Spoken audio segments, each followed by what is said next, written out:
वो क्या करे ना, किस्मत बनाने से बनती है। वो क्या करे ना, किस्मत बनाने से बनती है। जो करता है दिन रात मेहनत, उन्हें ही सफलता मिलती है। तो हेलो प्यारे बच्चों, आज फिर मैं आपके सामने करंट के कुछ इंपॉर्टेंट क्वेश्चन लेके आया हूँ।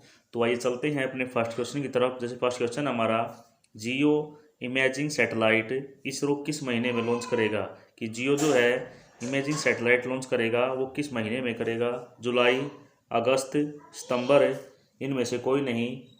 तो इसका राइट होगा भाई। तो किस महीने में लॉन्च करेगा, तो ऑप्शन आपके हैं भाई, जुलाई, अगस्त, सितंबर, या इनमें से कोई नहीं। तो जियो इमेजिंग सैटेलाइट इसरो जो है अगस्त के महीने में लॉन्च करेगा। तो आइए जान लेते हैं कि कौन सी ऐसी बात है जो जियो इमेजिंग सैटेलाइट के बारे में है। तो ये देखते हैं।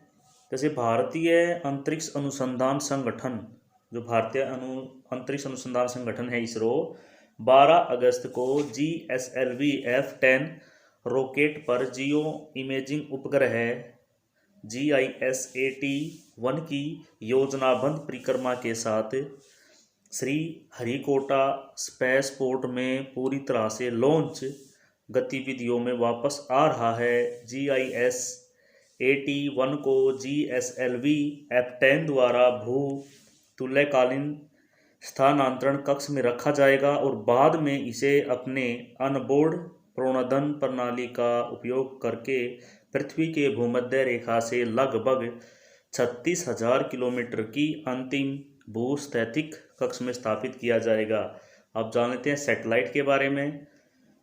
2268 किलोग्राम के GISAT-1 को मूल रूप से आंध्र प्रदेश के नेल्लोर जिले के श्रीहरिकोटा से पिछले साल 5 मार्च को चेन्नई से लगभग 100 किलोमीटर उत्तर में लॉन्च किया जाना था, लेकिन तकनीकी कारणों से विस्फोट के कारण एक दिन पहले इसे स्थगित कर दिया गया था। इसके अनुसार GISAT-1 भारतीय उपमहाद्वीप के निकट वास्तविक समय में बादल मुक्त परिस्थितियों में लगातार अंतराल पर अवलोकन की सुविधा प्रदान करेगा। पृथ्वी अवलोकन उपग्रह देश की उसकी सीमाओं की निकट वास्तविक समय की छवि प्रदान करेगा और प्राकृतिक आपदाओं की त्वरित निगरानी की समीक्षा भी करेगा। तो क्वेश्चन इसमें इम्पोर्टेंट क्या है कि इसरो के अध्यक्ष कौन है, के सिवन, और इसरो का मुख्यालय है भाई बेंगलुरु कर्नाटका, और इसरो की स्थापना हुई थी 15 अगस्त 1969 में। तो ओके, चलते हैं नेक्स्ट क्वेश्चन की तरफ। तो नेक्स्ट क्वेश्चन है हमारा, भारत ने किस देश में भीम UPI सेवाएं शुरू की है। तो कौन सा देश है जिसमें भारत ने भीम UPI सेवा शुरू की है। पुर्तगाल, भूटान, अर्जेंटीना, इनमें से कोई नहीं। तो इसका राइट आंसर होगा भाई भूटान में, कि भारत ने भीम UPI सेवाएं भूटान में शुरू की है। आइए जान लेते हैं। वित्त मंत्री निर्मला सीतारमण ने भूटान में भीम UPI QR आधारित भुगतान शुरू किया है, जो दोनों पड़ोसी देशों के बीच सहयोग को और भी मजबूत करेगा।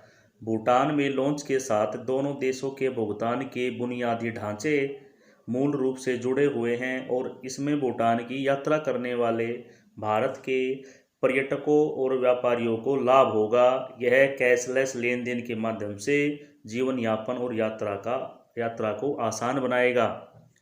अब भारत की पड़ोसी पहले नीति के तहत भूटान में सेवा शुरू की गई है। उन्होंने भीम UPI को महामारी के दौरान भारत में डिजिटल लेन देन को सुविधाजनक बनाने में सबसे प्रतिभाशाली में से एक बताया है। अब भूटान की राजधानी है भाई थिम्पू।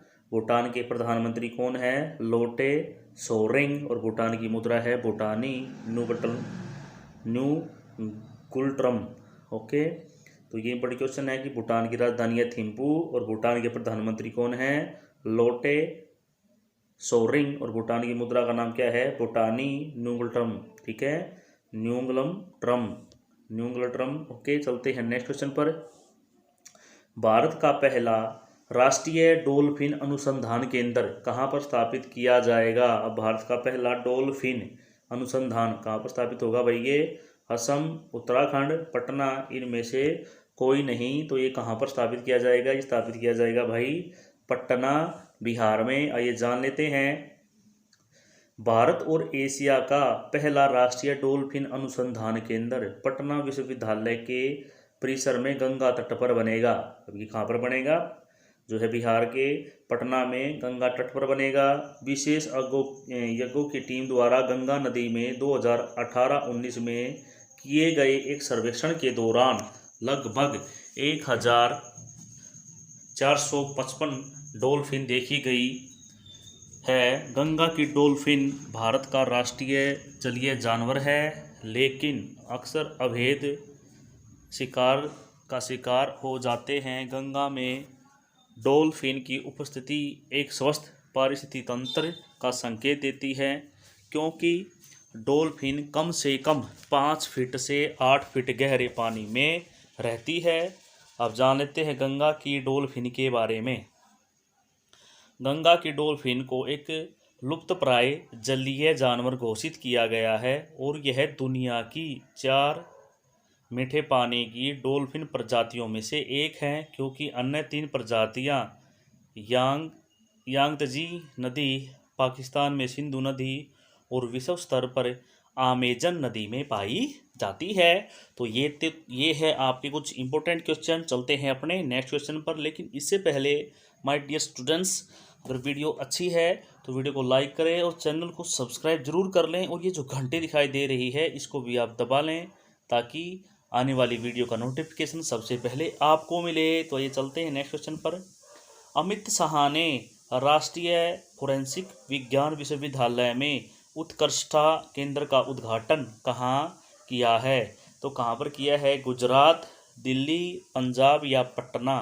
तो ये किया गया है भाई गुजरात में। आइए जान लेते हैं। गृह मंत्री, हमारे गृह मंत्री कौन है भाई? अमित शाह। गृह मंत्री अमित शाह ने गुजरात के गांधीनगर में राष्ट्रीय फोरेंसिक विज्ञान विश्वविद्यालय में एक शोध आधारित उत्कृष्टता केंद्र का उद्घाटन किया है। गांधीनगर में राष्ट्रीय फोरेंसिक विज्ञान विश्वविद्यालय में अनुसंधान आधारित उत्कृष्टता केंद्र हमारे युवकों को दवाओं और नशीले पदार्थों की लत से मुक्त होने में मदद करेगा। यह केंद्र देश के विभिन्न हिस्सों और इसके मार्गों में जब्त दवाइयों और नशीले पदार्थों के अनुसंधान और विश्लेषण में मदद करेगा। गृह मंत्री अमित शाह ने भारतीय पुलिस के लिए महिलाओं के खिलाफ अपराध की जांच पर वर्चुअल प्रशिक्षण मॉडल का भी उद्घाटन वहां पर किया है। चलते हैं नेक्स्ट क्वेश्चन पर। तो नेक्स्ट क्वेश्चन है हमारा, ओलंपिक में, अब जो ओलंपिक हैं, ओलंपिक में पहले भारतीय जिम्नास्टिक जज कौन बने हैं? अब पहले भारतीय जिम्नास्टिक जज कौन बने हैं? दीपक काबरा, मनीष नागपाल, समीर बनर्जी, इनमें से कोई नहीं। तो इसका क्या है? दीपक काबरा। ओके, जान लेते हैं। दीपक काबरा ओलंपिक खेलों की जिम्नास्टिक प्रतियोगिता को जज करने के लिए चुने जाने वाले पहले भारतीय बन गए हैं। ये पहले भारतीय बने हैं भाई, ध्यान रखना, जो उनके लिए एक जीवन लक्ष्य है, जो यह जानते हैं कि वह अपने मजबूत बुनियादी सिद्धांतों के कारण सक्रिय जिम्नास्ट के रूप में वहां नहीं पहुंच पाएंगे। वह 23 जुलाई से शुरू हो रहे, अब कहाँ शुरू होंगे भाई? 23 जुलाई से शुरू हो रहे टोक्यो खेलों में पुरुषों की कलात्मक जिम्नास्ट की भूमिका निभाते नजर आएंगे। चलते हैं नेक्स्ट क्वेश्चन पर। पूर्व WWE wrestler mister wonderful Paul Orndorff का निधन हो गया है। उनका संबंध किस देश से था? पूर्व WWE रेसलर थे मिस्टर वंडरफुल, उनका निधन हो गया है। उनका संबंध किस देश से था? अमेरिका, इंग्लैंड, पाकिस्तान, इनमें से कोई नहीं। तो उनका संबंध किससे था भाई? अमेरिका से था। आइए जान लेते हैं। प्रसिद्ध अमेरिकी पेशेवर पहलवान पॉल ओंड्रोफ, जो अपने उपनाम मिस्टर वंडरफुल को से सबसे ज़्यादा जाने जाते हैं, उनका निधन हो गया है। वह 1980 के दशक के पेशेवर कुश्ती के सबसे बड़े सितारों में से एक थे और विश्व कुश्ती महासंघ और विश्व चैंपियनशिप कुश्ती में अपनी उपस्थिति के लिए प्रसिद्ध थे। वह 2000 में सेवानिवृत्त हुए थे। उन्हें 2005 में WWE हॉल ऑफ फेम में शामिल भी किया गया था। चलते हैं नेक्स्ट क्वेश्चन पर। पांचवी बार कहाँ के प्रधानमंत्री बने हैं शेर बहादुर देवबा। तो देवबा जो है कहाँ पर जो है प्रधानमंत्री बने हैं, और ये पांचवी बार बने हैं। नेपाल, भूटान, श्रीलंका, इनमें से कोई नहीं। तो कहाँ पर बने हैं भाई? ये बने हैं नेपाल के अंदर पांचवी बार जो है प्रधानमंत्री बने हैं। ये जान लेते हैं।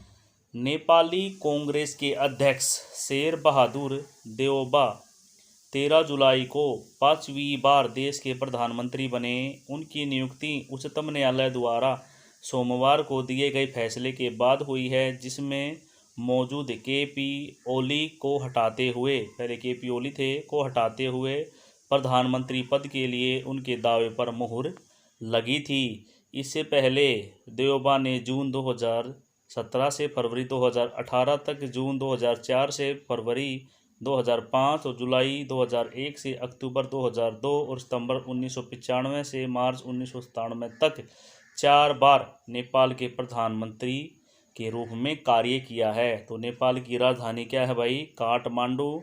और नेपाल की मुद्रा क्या है? नेपाली रुपया। और नेपाल की राष्ट्रपति कौन है? विद्या देवी भंडारी। चलते हैं नेक्स्ट क्वेश्चन पर। ये इंपॉर्टेंट क्वेश्चन है भाई। 2026 विश्व बैडमिंटन चैंपियनशिप की मेजबानी कौन सा देश करेगा? अब 2026 में जो विश्व बैडमिंटन चैंपियनशिप होगी उसकी मेजबानी कौन सा देश करेगा? ब्राज़ील, भारत, जापान, इनमें से कोई नहीं। तो इसका राइट होगा भाई भारत। भारत जो है 2026 में होने वाली विश्व बैडमिंटन चैंपियनशिप की मेजबानी करेगा। आइए जान लेते हैं। बैडमिंटन वर्ल्ड फेडरेशन ने 2026 के लिए भारत को BWF वर्ल्ड चैंपियनशिप आवंटित की है। यह दूसरी बार होगा जब भारत प्रीमियर टूर्नामेंट की मेजबानी करेगा, जो ओलंपिक वर्ष को छोड़कर हर साल आयोजित किया जाता है। भारत ने 2009 में हैदराबाद में BWF विश्व चैंपियनशिप की मेजबानी की थी। इससे पहले भारत ने कब की थी भाई? 2009 में हैदराबाद में की थी। भारत ने वार्षिक BF super 500 event, Yonex sunrise Indian oven के अलावा 2014 थॉमस और उबर कप फाइनल, एशियाई चैंपियनशिप सहित विभिन्न प्रमुख बैडमिंटन टूर्नामेंटों की मेजबानी भी की है। अब जान लेते हैं। बैडमिंटन वर्ल्ड फेडरेशन के अध्यक्ष है पॉल एरिक होयर लार्सेन। और बैडमिंटन वर्ल्ड फेडरेशन का मुख्यालय है भाई Kuala Lumpur, Malaysia. Badminton world federation की स्थापना हुई थी 5 जुलाई 1934 के अंदर। ओके, चलते हैं नेक्स्ट क्वेश्चन की तरफ। नेक्स्ट क्वेश्चन है हमारा 1983 विश्व कप विजेता भारत के पूर्व क्रिकेटर यशपाल शर्मा का निधन हो गया है। 1983 में जब विश्व कप जीता था भारत, तो उसमें जो क्रिकेट टीम के प्लेयर थे यशपाल शर्मा, उनका निधन हो गया है। तो उनका संबंध किस राज्य से था भाई? पंजाब, हरियाणा, राजस्थान या इनमें से कोई नहीं। तो इनका संबंध किससे था भाई? पंजाब से। आइए जान लेते हैं। पूर्व भारतीय क्रिकेटर यशपाल शर्मा, जो 1983 क्रिकेट विश्व कप जीतने वाले भारतीय टीम के सदस्य थे, का निधन हो गया है। उन्होंने जो है 37 टेस्ट और 42 वनडे में भारत का प्रतिनिधित्व किया।